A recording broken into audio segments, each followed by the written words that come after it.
जन्माष्टमी के बाद भाद्रपद भादो द्वादशी को बछ बारस का पर्व मनाया जाता है। बछ बारस के दिन विवाहित महिलाएं पुत्र प्राप्ति और पुत्र है तो उसकी मंगल कामना के लिए व्रत करती है। इस दिन व्रत रखने वाले स्त्री को गाय के बछड़े की पूजा करनी चाहिए। गाय का बछड़ा न मिले तो बछबारस की पूजा के लिए मिट्टी का गाय का बछड़ा बनाकर भी पूजा की जाती है। बछबारस की कहानी इस तरह से है। बहुत समय पहले की बात है, एक गांव में एक साहूकार अपने 7 बेटे और पोतों के साथ रहता था। उस साहूकार ने गांव में एक तालाब बनवाया था, लेकिन कई सालों तक वो तालाब नहीं भरा था। तालाब नहीं भरने का कारण पूछने के लिए उसने पंडित को बुलाया। पंडित ने कहा कि इसमें पानी तभी भरेगा जब तुम या तो अपने बड़े बेटे या अपने बड़े पोते की बलि दोगे। तब साहूकार ने अपने बड़ी बहू को तो पीहर भेज दिया और पीछे से अपने बड़े पोते की बलि दे दी। इतने में गरजते बरसते बादल आए और तालाब पूरा भर गया।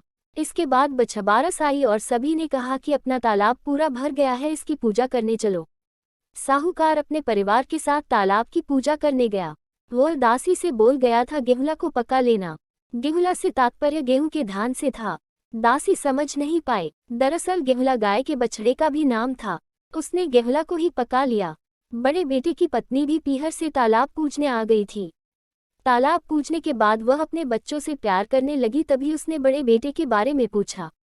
तभी तालाब में से मिट्टी में लिपटा हुआ उसका बड़ा बेटा निकला और बोला, माँ मुझे भी तो प्यार करो। तब सास बहू एक दूसरे को देखने लगी।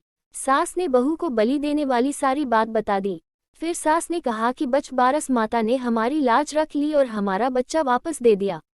तालाब की पूजा करने के बाद जब वह वापस घर लौटे तो उन्होंने देखा बछड़ा नहीं था। साहूकार ने दासी से पूछा, बछड़ा कहाँ है? तो दासी ने कहा कि आपने ही तो उसे पकाने को कहा था।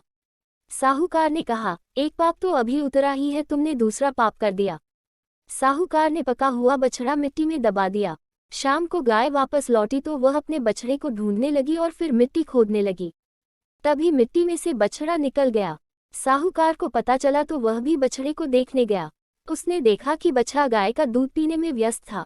तब साहूकार ने पूरे गांव में यह बात फैलाई कि हर बेटे की मां को बछबारस का व्रत करना चाहिए। हे बछबारस माता, जैसा साहूकार की बहू को दिया वैसा हमें भी देना। कहानी कहते सुनते ही सभी की मनोकामना पूर्ण करना। कहीं कहीं मतांतर से कथा में यह जिक्र भी मिलता है कि गेहूंला और मूंगला 2 बछड़े थे जिन्हें दासी ने काटकर पका दिया था, इसलिए गेहूं, मूंग और चाकू तीनों का प्रयोग इस दिन वर्जित है। बछवास, ओकदुआस, बलि द्वादशी आदि नामों से भी जाना जाता है। बछबारस भाद्रपद महीने की कृष्ण पक्ष की द्वादशी को मनाई जाती है।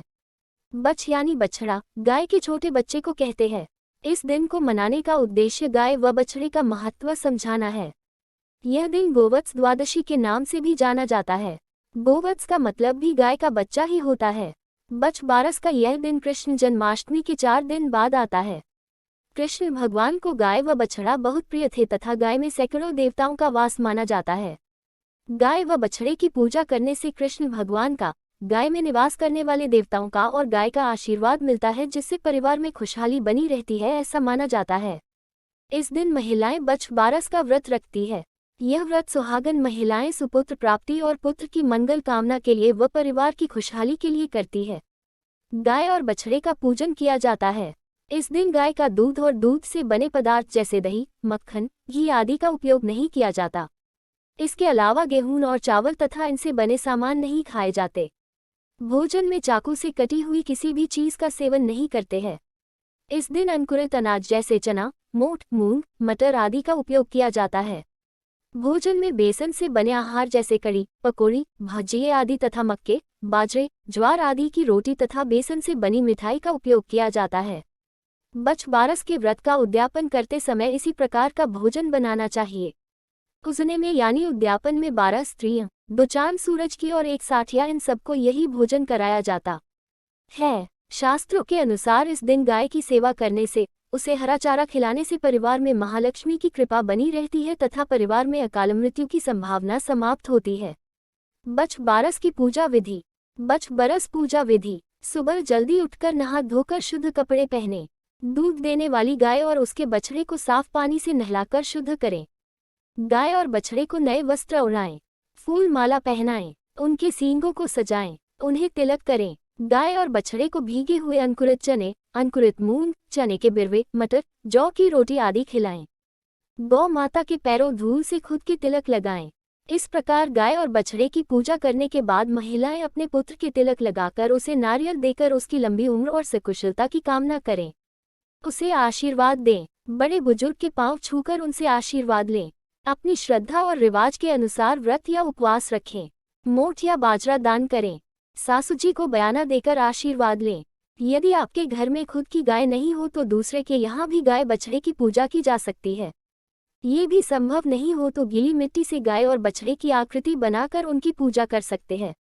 कुछ लोग सुबह आटे से गाय और बछड़े की आकृति बनाकर पूजा करते हैं। शाम को गाय चारा खाकर वापस आती है, तब उसका पूजन धूप, दीप, चंदन, नैवेद्य आदि से करते हैं।